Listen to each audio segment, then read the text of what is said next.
कहानी लकड़हारा और सोने की कुल्हाड़ी। बहुत समय पहले की बात है। एक गरीब लकड़हारा एक नदी के किनारे लकड़ी काट रहा था।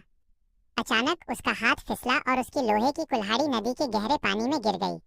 वो लकड़हारा बहुत दुखी हो गया, क्योंकि वही कुल्हाड़ी उसकी रोजी रोटी का एकमात्र जरिया थी। वो नदी के किनारे बैठकर रोने लगा। उसकी पुकार सुनकर नदी के देवता प्रकट हुए। ईमानदारी की परीक्षा। नदी के देवता ने उसकी उदासी का कारण पूछा और फिर पानी में डुबकी लगाई। पहली बार वे एक सोने की कुल्हाड़ी लेकर बाहर आए। उन्होंने पूछा, क्या ये तुम्हारी है? लकड़हारे ने कहा, नहीं, ये मेरी नहीं है। दूसरी बार वे एक चांदी की कुल्हाड़ी लेकर निकले। लकड़हारे ने फिर मना कर दिया, नहीं महाराज, ये भी मेरी नहीं है। तीसरी बार देवता उसकी अपनी पुरानी लोहे की कुल्हाड़ी लेकर आए। उसे देखते ही लकड़हारा खुशी से झूम उठा और बोला, हाँ, यही मेरी कुल्हाड़ी है। ईमानदारी का इनाम।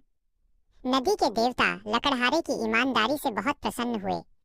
उन्होंने उसे उसकी लोहे की कुल्हाड़ी तो दी ही, साथ ही इनाम के तौर पर सोने और चांदी की दोनों कुल्हाड़ियां भी उसे भेंट कर दी।